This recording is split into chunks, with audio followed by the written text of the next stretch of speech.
Hello friends, मैं अमन कुमार आप सभी का अपने YouTube channel star education academy में आपका स्वागत करता हूं।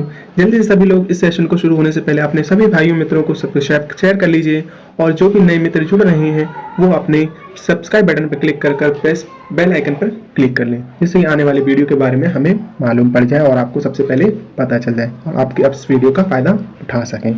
चलिए हम शुरू करने जा रहे हैं प्राचीन भारत के इतिहास के बारे में। तो उसके प्राचीन इतिहास के बारे में जितने भी क्वेश्चन रिलेटेड क्वेश्चन होते हैं, इंपॉर्टेंट क्वेश्चन, उन सब के बारे में डिस्कस करेंगे और एक एक करके उन सभी की सॉल्व करेंगे। चलिए पहले क्वेश्चन शुरू करते हैं। राष्ट्रकूट वंश की स्थापना किसने की? राष्ट्रकूट वंश की स्थापना किसने की? सबसे पहला क्वेश्चन आपके लिए भी है, आप कमेंट बॉक्स में हमें बता सकते हैं कि राष्ट्रकूट की स्थापना किसने की। इसकी बात करें, राष्ट्रकूट वंश की स्थापना दंती दुर्ग द्वारा की गई थी।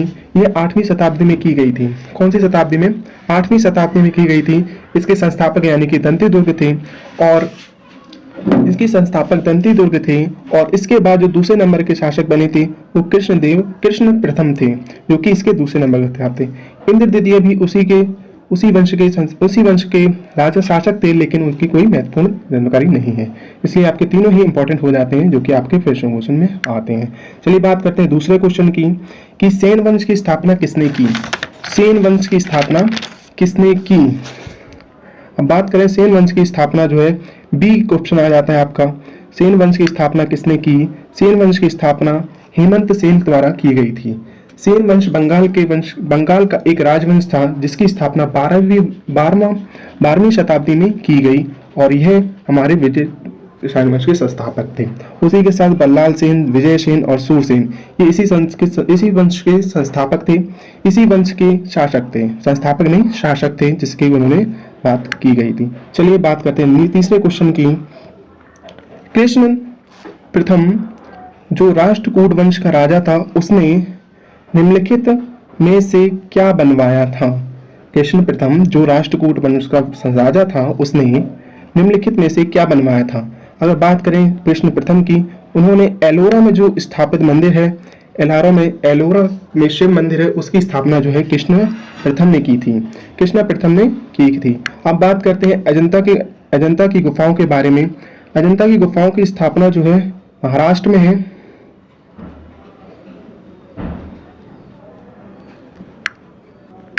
एलोरा गुफा की बात करते हैं। एलोरा गुफाओं की जो स्थापना है वो महाराष्ट्र में है, जो कि राष्ट्रकूट के वंश की गई थी। यह बौद्ध धर्म से रिलेटेड आती है, यानी बौद्ध धर्म से संबंधित है। चलिए बात करते हैं नेक्स्ट क्वेश्चन की, जो कि नेक्स्ट क्वेश्चन है वल्लभी काल किस काल को कहा जाता है? यानी वल्लभी काल किस काल को कहा जाता है? तो ये आपका कहा जाता है, आपका गुप्त काल को ही हम लोग क्या कहते हैं? वल्लभी काल कहते हैं। गुप्त काल के संस्थापक की बात करें तो श्रीगुप्त इसके संस्थापक थे और इसके अंतिम शासक जो थे वो विष्णुगुप्त थे। यानी कौन सा, ये सीजीएल में पूछा गया, 2020 में अभी क्वेश्चन हुआ था, उसमें पूछा गया था गुप्त काल की स्थापना किसने की थी? तो इसकी स्थापना की थी श्रीगुप्त ने। क्या नाम आता है? श्रीगुप्त ने इसकी स्थापना की थी।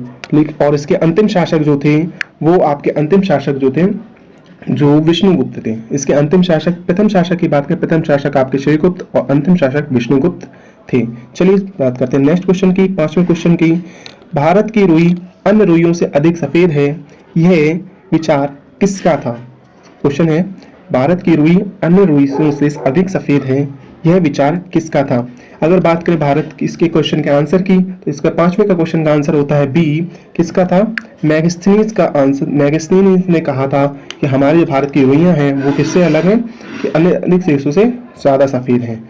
चलिए उसके बाद बात करते हैं नेक्स्ट क्वेश्चन की। कौन से राजाओं द्वारा गुप्त राजाओं ने कौन से सिक्के चलवाए? गुप्त राजाओं ने कौन से सिक्के चलवाए? ऑप्शन है ए दिनार, सेकंड ड्रम, थर्ड रूपक और चौथा स्वर्ण। यानी स्वर्ण है, सुवर्ण नहीं है, स्वर्ण है, यानी कि सोने से रिलेटेड है, सोना। ठीक है, स्वर्ण। तो इसकी बात करें सटीक आंसर हो जाता है option number D. Option number D इसका राइट आंसर होता है 1 और 4। यानी इन्होंने कौन कौन से चलवाए थे? दिनार और स्वर्ण जो है इनके द्वारा चलाए गए थे, गुप्त राजाओं द्वारा चलाए गए थे। अभी बताया था गुप्त वंश के संस्थापक कौन है? श्रीगुप्त हैं और इसकी स्थापना और इसके अंतिम शासक कौन है?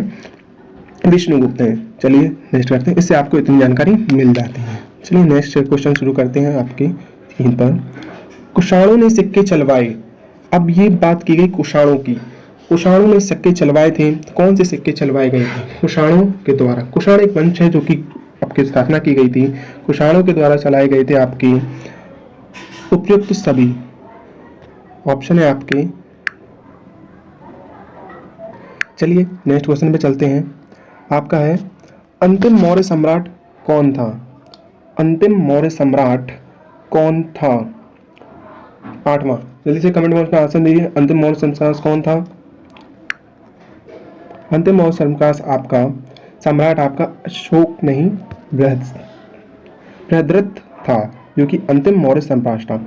मौर्य संस्थापक की बात करें, मौर्य सम्राट की, मौर्य वंश की, उसकी स्थापना आपकी की गई थी चंद्रगुप्त मौर्य के द्वारा। किसकी स्थापना कब की गई थी? चंद्रगुप्त मौर्य के द्वारा की गई थी। ठीक है।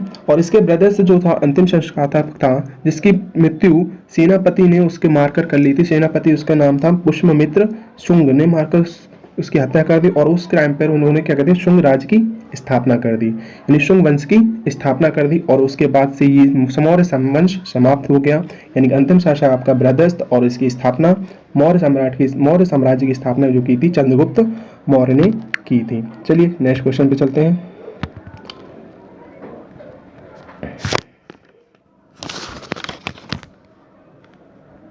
अभिधम कथा वस्तु के बारे में किसने लिखा? अभिधम में कथा वस्तु के बारे में किसने लिखा? अगर बात करें इसका अधिधम की, जो कि सी ऑप्शन आ जाता है, मोगलीपुत्र तिस। सी ऑप्शन आ जाता है, मोगलीपुत्र तिस। ये जो थे ये अशोक और उसके पुत्र महेंद्र, अशोक यानी सम्राट अशोक और उसके पुत्र महेंद्र के आध्यात्मिक गुरु थे, जिन्होंने अधिगम में कथा वस्तु के बारे में भी लिखा था। ठीक है, इससे आपको इतनी जानकारी मिल जाती है। चलते हैं नेक्स्ट क्वेश्चन पे। नेक्स्ट क्वेश्चन है आपका, वैदिक काल में किस यज्ञ में वैदिक काल में सुरा का प्रयोग किया जाता था? अब बात करें वैदिक काल में सुरा का योग कब किया जाता था? सौत्रामणि ने इसका यूज किया जाता है। सौत्रामणि में सुरा का प्रयोग किया जाता है। सुरा का प्रयोग किया जाता था। ठीक है, चलिए इस आगे नेक्स्ट क्वेश्चन पे चलते हैं। 10 राजाओं का युद्ध किस नदी के किनारे हुआ था? 10 राजाओं का युद्ध किस नदी के किनारे हुआ था? 10 राजाओं का प्राचीन भारत में हुआ था, जो कि परुषणी नदी के किनारे किया गया था। इसमें भारत जन के राजा सुदास ने 10 राजाओं को हरा करके इस युद्ध को जीता, इसलिए इसे 10 राजाओं का युद्ध कहा गया था। जो जीता था वो कौन से राजा ने जीता था? भरत जन के राजा थे, राजा सुदास ने इसको जीता था। ठीक है, इसलिए इसको। अब बात करें सिंधु नदी कहाँ पड़ती है? आपकी मानसरोवर में, जिसके सिंधु नदी उद्गम स्थल जो है उसके साथ पड़ता है, और ये मानसरोवर, और ये गिर जाती है अरब सागर में गिर जाती है। ठीक है, चलिए नेक्स्ट क्वेश्चन की बात करते हैं। सोमपुरी विश्वविद्यालय की स्थापना किसने की? सोमपुरी विश्वविद्यालय की स्थापना किसने की? सोमपुरी की विश्वविद्यालय की स्थापना की गई थी धर्मपाल द्वारा की गई थी। किसके द्वारा की गई थी? धर्मपाल के द्वारा की गई थी। अभी इसी से रिलेटेड कुछ विश्वविद्यालय से रिलेटेड बहुत सारे क्वेश्चन मिलने वाले हैं, इसलिए अच्छे से इसके बारे में जान लीजिए। रामपाल ने किस विश्वविद्यालय की स्थापना की? अभी बात कर रहे थे धर्मपाल की। धर्मपाल ने स्थापना की गई थी आपकी, किसने की थी? धर्मपाल ने धर्मपाल ने सोमपुरी की स्थापना की थी।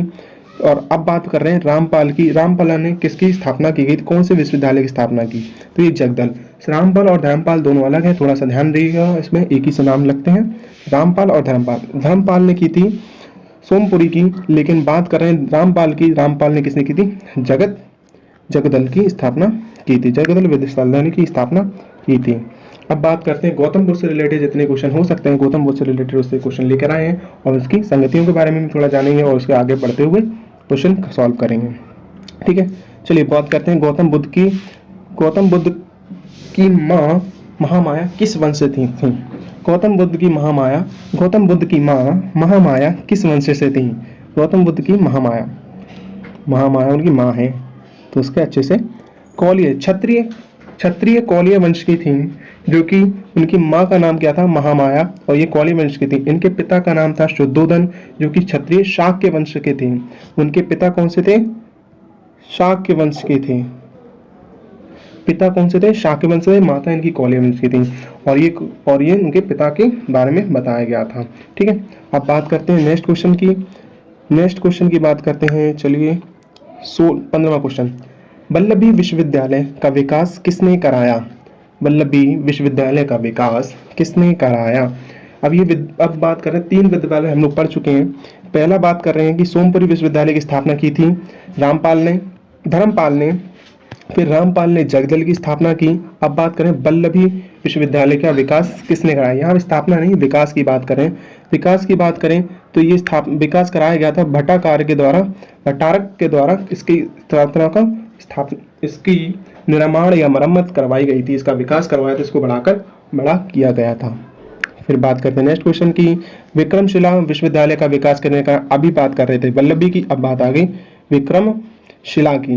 विक्रमशिला की बात करें, विक्रमशिला की जो उसकी विकास है वो धर्मपाल के द्वारा कराया गया था। धर्मपाल वही है जिन्होंने अभी आपकी बात करें, धर्मपाल जिन्होंने किसका जिन्होंने सोमपुरी विश्वविद्यालय की स्थापना की थी। उन्हीं ने क्या किया आपका, उन्हीं ने विक्रमशिला विश्वविद्यालय का विकास कराया। इसी की बात। चलिए नेक्स्ट क्वेश्चन पे, नालंदा विश्वविद्यालय का विकास किसके काल में हुआ? अब यहाँ पे उसका किसने कराया नहीं पूछ रहा है, अब ये पूछ रहा है आपसे किसके काल में हुआ।